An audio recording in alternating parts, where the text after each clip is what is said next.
ओम नमो भगवते वासुदेवाय.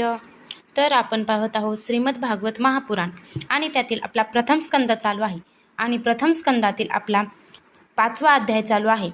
तर 5व्या अध्यायामध्ये आपण भगवंताच्या यश कीर्तनाची महती आणि देवर्षी नारदांचे पूर्वचरित्र पाहणार आहोत. तर सूत म्हणाले, त्यानंतर आरामात बसलेल्या हातात वीणा घेतलेल्या परमयशस्वी देवर्षी नारदांनी हास्ययुक्त मुद्रेने आपल्या जवळच बसलेल्या ब्रह्मर्षी व्यासांना विचारले. नारदांनी विचारले, हे व्यास महर्षे, आपले शरीर आणि मन दोन्ही आपण केलेल्या कर्मांनी आणि चिंतनाने संतुष्ट आहे ना? आपली मनीषा निश्चिंतच पूर्ण झाली असेल, कारण आपण ही जी महाभारताची रचना केली आहे ती अत्यंत अद्भुत आहे. ती रचना धर्म आदी सर्व पुरुषार्थांनी परिपूर्ण आहे. सनातन ब्रह्मतत्वाचे आपण पुष्कळ चिंतन केले आहे आणि ते जाणलेही आहे. असे असतानाही हे प्रभो, आपण कृतार्थ न झालेल्या पुरुषाप्रमाणे शोक का बरे करीत आहात? व्यास म्हणाले, आपण माझ्याबद्दल म्हणालात ते सर्व खरे आहे. असे असूनही माझ्या मनाला समाधान नाही. याचे कारण समजत नाही. आपले ज्ञान अगाध आहे. आपण साक्षात ब्रह्मदेवाचे मानसपुत्र आहात. म्हणून मी आपणालाच याचे कारण विचारित आहे.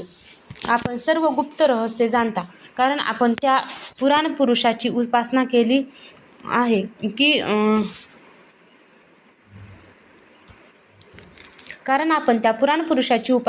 आहे की जो प्रकृत आणि पुरुष अशा दोन्हींचा स्वामी आहे.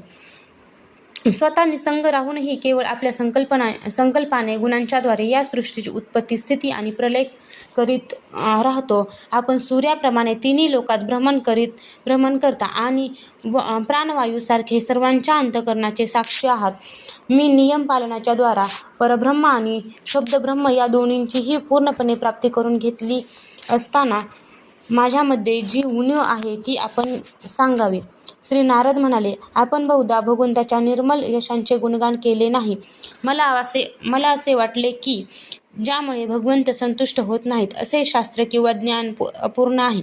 मुनिवर्य, आपण धर्म आदी पुरुषार्थाचे जसे निरूपण केले आहे तसे भगवान श्रीकृष्णांच्या महिम्यांचे निरूपण केले नाही. ज्या रसभावालंकारांनी युक्त अशाही वाणींचे जगताला पवित्र करणाऱ्या भगवान श्रीकृष्णाच्या यशाचे वर्णन केले नाही. तर अशी वाणी म्हणजे कावळ्यांसाठी ज्या ठिकाणी उष्टे पदार्थ फेकून दिले जातात तशी अपवित्र मानली जाते. मानस सरोवरात विहार करणाऱ्या हंसाप्रमाणे ब्रह्मधामात रममान होणारे भगवतचरणाचे आश्रित परमहंस अशा रचनेच्या ठिकाणी रममान होत नाहीत. याउलट जी रचना दूषित शब्दांनी भरलेली आहे, परंतु जिचा प्रत्येक श्लोक भगवंताच्या सुयश सूचक नामांनी भरलेला आहे, तीच वाणी लोकांच्या सर्व पापांचा नाश करते. कारण सत्पुरुष असाच वाणींचे श्रवण, गायन आणि कीर्तन करतात. मोक्षप्राप्तीचे साक्षात साधन असलेले निर्मल ज्ञान भगवत भक्तिविरहित असेल तर ते तितकेसे शोभत नाही. तर मग जे साधन आणि सिद्धी अशा दोन्ही अवस्थेत नेहमी अमंगल असते ते काम्य कर्म आणि जे भगवंताला अर्पण केले नाही असे अहेतू देखील कर्म तरी कसे बरे शोभेल? व्यास महर्षे, आपली दृष्टी अचूक असून कीर्ती पवित्र आहे. आपण सत्यवर्ती आणि दृढवर्ती आहात. असे असल्याने आपण समाधीच्या योगाने संपूर्ण जीवनमात्रांना बंधमुक्त करण्यासाठी अचिंत्य शक्ती भगवंताच्या लीलांचे स्मरण करा. जो मनुष्य भगवंताच्या लीलांव्यतिरिक्त दुसरे काही सांगण्याची इच्छा करतो तो वेदबुद्धी मनुष्य ज्या इच्छेने निर्माण केलेल्या अनेक नामरूपांच्या फेऱ्यात सापडतो. जसे झंझावाताने डगमगणारी नाव अखंड हेलकावे खाते, त्याप्रमाणे अशा माणसांची चंचल बुद्धी कोठेच स्थिर होत नाही. संसारी लोक स्वभावातच विषयांत गुंतलेले आहेत. धर्माच्या नावावर निंदनीय अशी सकाम कर्मे करण्याची आज्ञा आपणच त्यांना केली आहे. हे सर्व उलटेच झाले, कारण सामान्य लोक निंदनीय कर्मालाच मुख्य धर्म समजून अशा धर्माचा निषेध करणाऱ्यांचे म्हणणे ऐकत नाहीत. भगवंताचे गुण अनंत आहेत. कोणी विचारवंत ज्ञानी पुरुषच संसारातून निवृत्त होऊन भगवंताच्या स्वरूपभूत परमानंदाचा अनुभव घेऊ शकतो.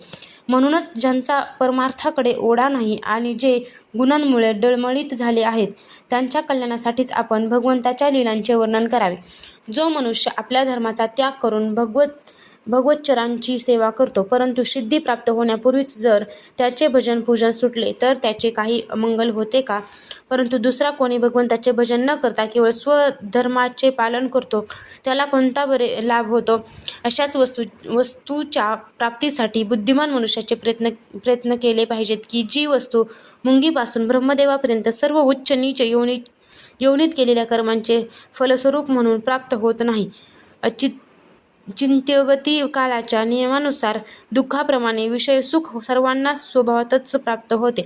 हे मुने, जो भगवान श्रीकृष्णाचा चरणसेवक आहे तो भगवत भजन न करणाऱ्या पण धर्मकर्म करणाऱ्या मनुष्याप्रमाणे दैववशात काही पापकर्म झाले तरी जन्ममृत्यूच्या फेऱ्यात अडकत नाही.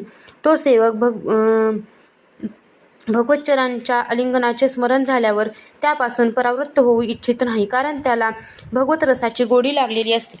ज्यांच्यापासून या जगताची उत्पत्ती, स्थिती आणि लय होतो ते भगवंतच या विश्वाच्या रूपाने आहेत.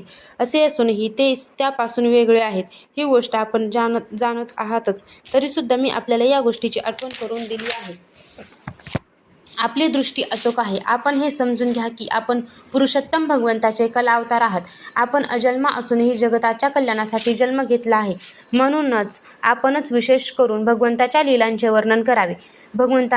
विद्वानांचे म्हणणे असे आहे की मनुष्याने केलेले तप, वेदाध्ययन, यज्ञाचे अनुष्ठान, स्वाध्याय, ज्ञान आणि दान यांचा एकमेव उद्देश हाच आहे की पुण्यकीर्ती श्रीकृष्णाचे गुण आणि लीला यांचे वर्णन केले जावे.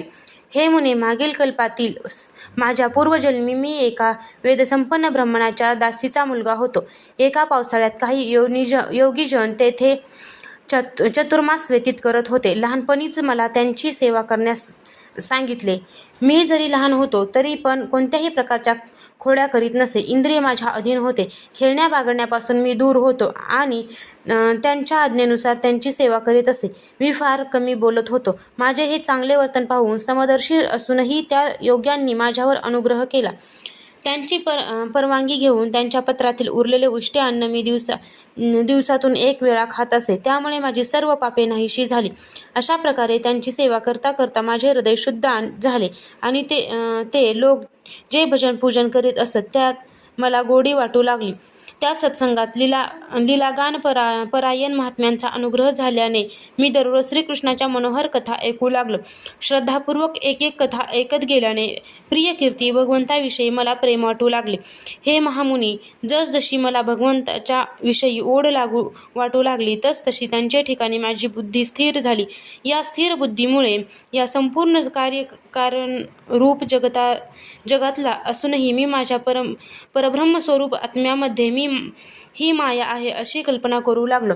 अशा प्रकारे वर्षा आणि शरद या 2 ऋतुकालात ते महात्मे दिवसातून 3ही वेळी श्रीहरींच्या मंगलमय यशाचे संकीर्तन करीत असत आणि मी ते प्रेमभराने ऐकत असे.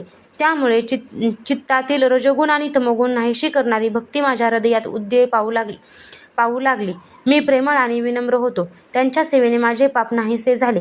माझ्या हृदयात श्रद्धा होती. मी इंद्रियांचा संयम केला होता.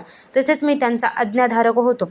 ज्या गुह्यतम ज्ञानाचा उपदेश स्वतः भगवंतांनी आपल्या मुखाने केला होता ते ज्ञान त्या दीनवत्सल महात्म्यांनी कृपाळू होऊन तेथून जातेवेळी मला दिले.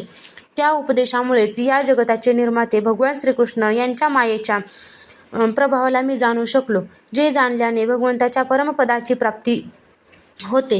हे ब्राह्मण पुरुषोत्तम भगवान श्रीकृष्णांना सर्व कर्मे समर्पित करणे हेच संसारातील त्रिविध तापांवर एकमात्र औषध आहे, हे मी आपणास सांगितले. प्राण्यांना ज्या पदार्थाच्या सेवनामुळे एखादा रोग होतो त्या पदार्थाची चिकित्सा करून त्याचा प्रयोग केल्यावर तो रोग नाहीसा होणार नाही काय? या प्रकारे जरी मनुष्याची सर्व कर्मे त्याला जन्ममृत्यूरूप संसार चक्रात अडकवितात तरीसुद्धा जर ती कर्मे भगवंतांना समर्पण केली तर त्याचे कर्मबंधन नष्ट होते. या लोकी जे शास्त्रविरहित कर्म भगवंताच्या प्रसन्नतेसाठी केले जाते त्यापासूनच भक्तियुक्त ज्ञानाची प्राप्ती होते. त्या भगवत प्रतीर्थ केल्या जाणाऱ्या कर्ममार्गावर भगवंताच्या ज्ञानेनुसार आचरण करीत लोक वारंवार भगवंताचे गुण नामांचे कीर्तन करीत त्यांचे स्मरण करतात. प्रभो, भगवान श्री वासुदेवांना माझा नमस्कार असो. आम्ही आपले ध्यान करतो. प्रद्युम्न, अनिरुद्ध आणि संकर्षण यांनाही नमस्कार असो. या प्रकारे जो पुरुष भगवंताच्या मूर्तीच्या नामद्वारा मंत्राखेरीस वेगळी मूर्ती नसलेल्या मूर्ती भगवान यज्ञपुरुषांचे पूजन करतो, त्याचे ज्ञान पूर्ण आणि यथार्थ आहे. ब्रह्मर्षी, मी जेव्हा भगवंताच्या ज्ञानाचे या प्रकारे पालन केले, तेव्हा हे जाणून भगवान श्रीकृष्णांनी मला आत्मज्ञान, ऐश्वर्य आणि आपली भक्ती प्रदान केली. आपण पूर्ण ज्ञानी आहात. आपण भगवंताच्या कीर्तीचे वर्णन करा, ज्यामुळे मोठ्या मोठ्या ज्ञानी लोकांची जिज्ञासाही पूर्ण होईल. जे लोक संसार दुःखामुळे वारंवार व्यथित होत आहेत, त्यांच्या दुःखाची निवृत्तीही यामुळे होऊ शकते. दुसरा कोणताही उपाय नाही. अध्याय 5 समाप्त.